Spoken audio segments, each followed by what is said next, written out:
వరంగల్ పశ్చిమ నియోజకవర్గంలో ప్రజాపాలన సందర్భంగా జనం అప్లికేషన్లు ఇచ్చేందుకు బారులు తీరుతున్నారు. ప్రజాప్రతినిధులు కార్యక్రమాలను ప్రారంభించి జనం సమస్యలను అడిగి తెలుసుకుంటున్నారు. ప్రజాపాలనకు మంచి స్పందన వస్తుందంటున్న వరంగల్ పశ్చిమ ఎమ్మెల్యే నాయని రాజేందర్ రెడ్డితో మా ప్రతినిధి Kumaraswamy face to face. Telangana రాష్ట్ర ప్రభుత్వం ప్రవేశపెట్టినటువంటి ప్రజాపాలనకి ప్రజల నుంచి అనూహ్య స్పందన వస్తున్నటువంటి పరిస్థితి. కొద్దిసేపటి క్రితమే వరంగల్ పశ్చిమ ఎమ్మెల్యే నాయని రాజేందర్ రెడ్డి ప్రజాపాలనకు సంబంధించినటువంటి అప్లికేషన్ ప్రాసెస్ని స్టార్ట్ చేశారు. ఈ నేపథ్యంలో ఎమ్మెల్యే మనతో ఉన్నారు. ఒకసారి వారితో మాట్లాడారు.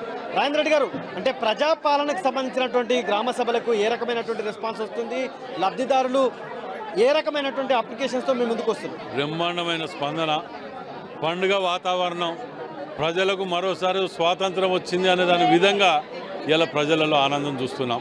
ఇంతకంటే ఇంకేం కావాలండి? ఇలా ప్రజలు మమ్మల్ని నమ్మిండ్రు. గతంలో మేము మాట అంటే నిలబెట్టుకున్నాం, ఏం చేసినామో ప్రజలు చూసిండ్రు.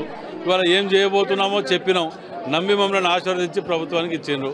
వాడి తగ్గట్టు తప్పకుండా న్యాయం చేసే విధంగా ఇలా అధికార యంత్రాంగం పూర్తిగా నిమగ్నమై ప్రజాపాలనలో ప్రతి డివిజన్లో 10 కౌంటర్లు పెట్టి ప్రజలకు అందుబాటులో ఉండే విధంగా ఫామ్స్ను ఏర్పాటు చేసి వాటిని పర్యవేక్షిస్తున్నారు.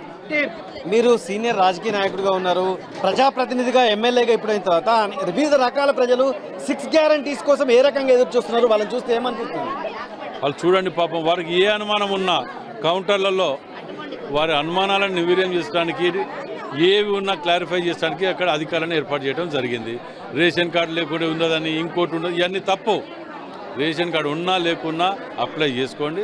లేని వారికి అర్హులైతే రేషన్ కార్డు కూడా ఇవ్వడానికి మేము ఇది చేస్తాం. అంటే జనంలో మింగిలవుతూ జనంతో కలివిడిగా ఉంటూ ఈ 6 గ్యారంటీస్ ప్రజల చెంతకు చేరేందుకు, వాళ్ళ గడప గడపకు చేరేందుకు మీది ఏ రకమైన ప్లానింగ్ ఉండబోతుంది? ఏ రకమైనటువంటి భాగస్వామ్యం అవుతారు? మేము అందులో ఇంటర్ఫేర్ కాము. పూర్తి స్థాయిలో అధికార యంత్రాంగానికే ఉపజెప్పినాము. రాజకీయాలకు అతీతంగా, కులమతాలకు అతీతంగా అర్హులైన ప్రతి ఒక్కరికి ఇచ్చే విధంగా మేము గతంలో కూడా అదే విధంగా చేసినాం. మేము వీళ్ళ తిరిగి చేయాలనుకుంటే ఆరోగ్యశ్రీ ఫీజు రియంబర్స్మెంట్ వీళ్ళకి రావు. మేమేం చేసినాం, వీళ్ళందరికీ ఎవరైనా రేషన్ కార్డు ఇచ్చినాం, ఏ పార్టీ చూడలే.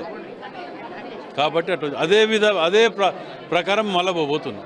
ఇది కులాలకు అతీతంగా, మతాలకు అతీతంగా, వర్గాలకు అతీతంగా కూడా 6 గ్యారంటీస్ ప్రతి గడప గడప చేరేందుకు, ప్రతి పేదవాడికి చేరేందుకు రాష్ట్ర ప్రభుత్వం తరఫున అధికార యంత్రాంగం కృషి చేస్తుంది. అధికార యంత్రాంగం ద్వారా ఈ ఫలాలు అందే విధంగా కృషి చేస్తానని చెప్పి రాజేందర్ రెడ్డి తనకు సంబంధించిన అభిప్రాయం వ్యక్తం చేశారు. కెమెరామెన్ సునీల్తో KK 10 TV వరంగల్.